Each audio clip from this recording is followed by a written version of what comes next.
merapikan cinta, karena cinta tersirat bukan tersurat. Meski bibirku terus berkata tidak, mataku terus pancarkan sinar.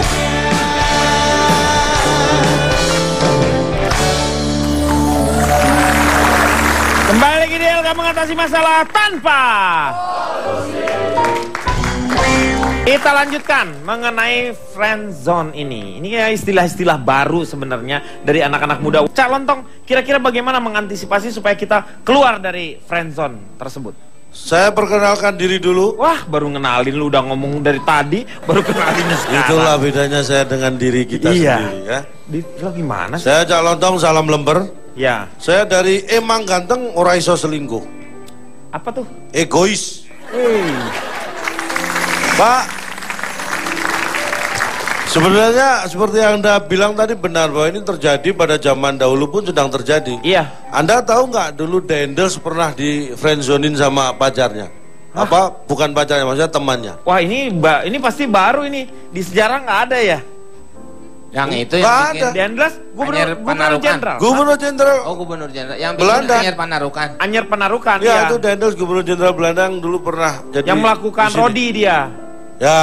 Ya. Ya kan? Tuh. Ya. Dari mana Anda kok tahu? Itu saya Loh, tidak. saya juga nggak tahu. Lo katanya Anda tahu Dendels itu. Loh. Anda tahu nggak kalau Nah iya, Anda tahu nggak?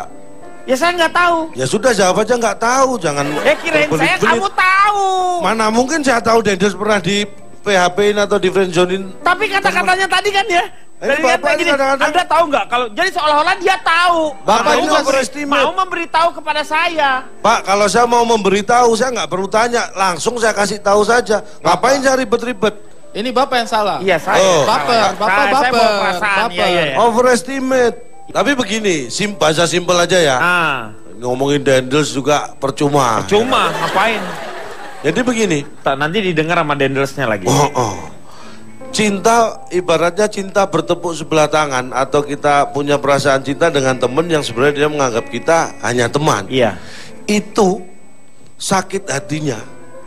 Menurut survei itu ternyata lebih sakit daripada orang yang putus cinta. Karena gini, ibaratnya ya, Iya. kalau kita memberi gambaran aja, mungkin yang belum pernah pacaran belum bisa merasakan. Tapi kalau secara fisik gambarannya gini, kalau putus cinta atau patah hati atau apapun itu namanya, itu dianggap jatuh dari sepeda motor. Nah, orang putus cinta itu seperti orang naik motor kewenceng jatuh karena sesuatu. Iya. Sakit memang. Iya, betul. Tapi kalau yang namanya friendzone ini, mau naik motor jatuh. Belum naik motor ini, tapi sudah jatuh. Ini sudah sakit, malu lagi. Lah bukannya nenek-nenek tuh naik angkot. Ada dampak-dampak, ini saya sebutkan dulu ya. Ini efek-efek yang jelek dari friendzone ya. Terjadinya friendzone. Sebenarnya friendzone dan PHP itu sama, tapi kita mau nyebutnya itu beda. Kenapa? Karena kalau yang melakukan itu laki-laki, yang itu PHP. Pemberi harapan palsu itu laki-laki. Tapi kalau ini yang melakukan perempuan itu lebih akrab disebut friendzone. Oh gitu. Itu sebenarnya asalnya dari situ. Saya juga baru tahu. Apapun itu yang namanya patah hati, sakit itu pasti rasanya sakit. Apapun penyebab kita punya pacar atau enggak, jadi begitu. Iya. Gimana? Lu terangin dulu. Jangan dari lu gimana? Maksudnya begini. Gimana? Orang sakit hati itu. Sakit hati. Akibat dari atau patah hati itu entah karena sudah punya pacar, belum punya pacar, korban friendzone atau PHP atau apapun itu namanya, ketika kita merasakan sakit hati jadi begitu.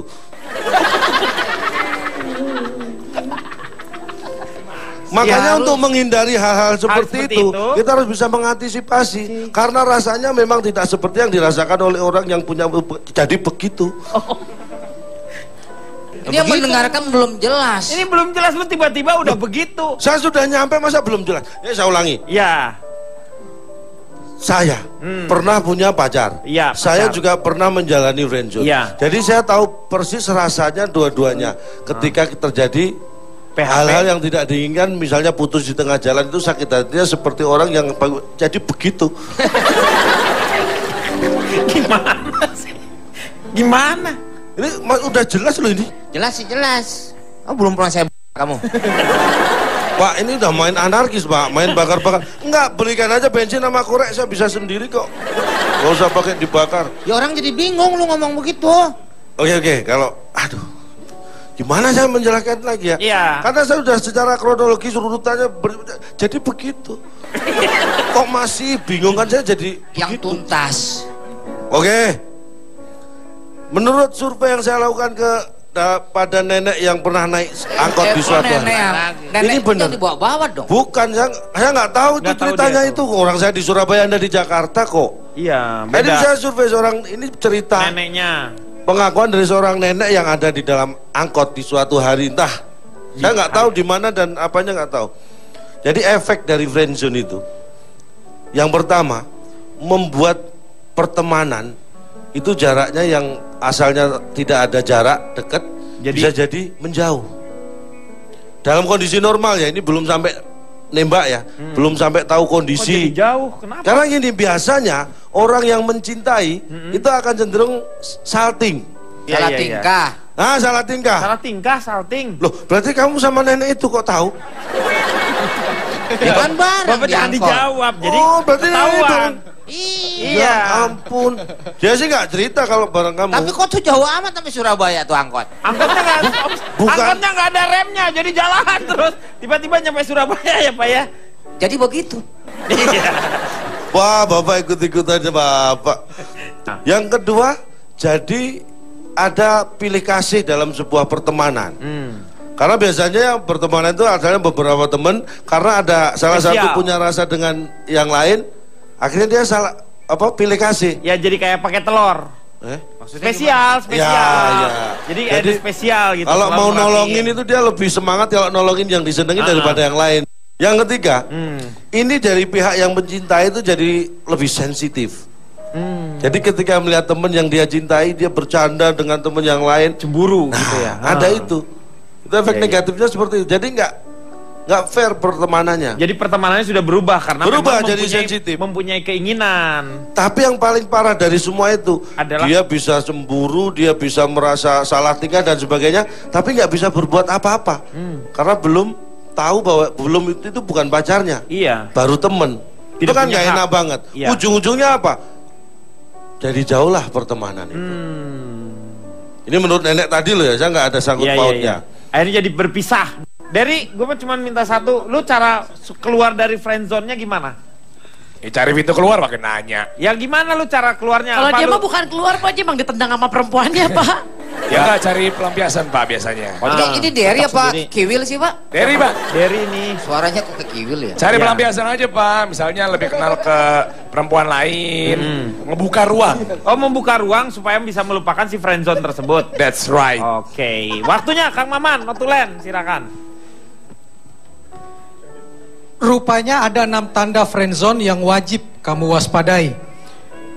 Pertama, perhatiannya semu hanya karena tidak enak dengan perhatian yang telah kau berikan. Yang kedua, dia menghubungimu hanya kalau butuh. Ketiga, sering curhat ke kamu. Jangan GR, karena kalau dia betul-betul suka padamu, dia nggak akan curhat soal lawan jenisnya kepadamu.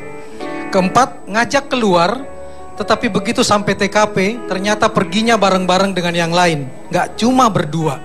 Tetapi sebaliknya, pas kamu ngajak keluar berdua, pasti ada saja alasannya untuk menolak.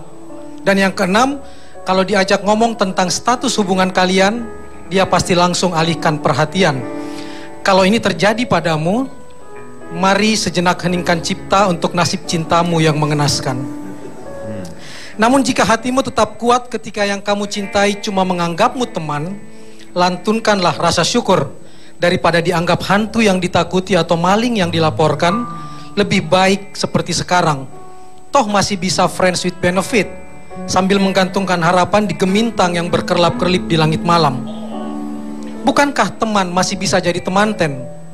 Di depan penghulu, bukankah sahabat masih bisa berjabat dan berakad? Dan cinta yang tadi ungkapkan masih bisa tersingkapkan.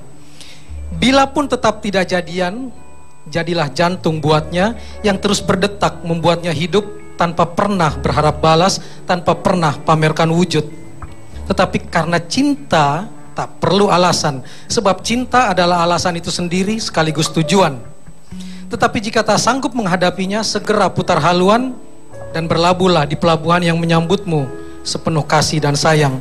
Terakhir, buat yang terjebak di friendzone, yang ingin dipacari boleh berganti, tetapi sahabat tetap di hati. Iya, terima kasih Kang Maman.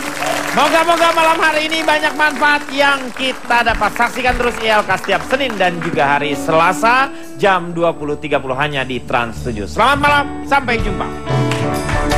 Tidakkah cukup yang engkau lihat, pertemanan ini sungguh berat. Tidakkah indah bila kita bersama, tapi tidak di mimpi saja. Oh, tidakkah cukup yang engkau lihat, pertemanan ini sungguh berat. Tidakkah indah bila kita bersama, tapi tidak di mimpi saja.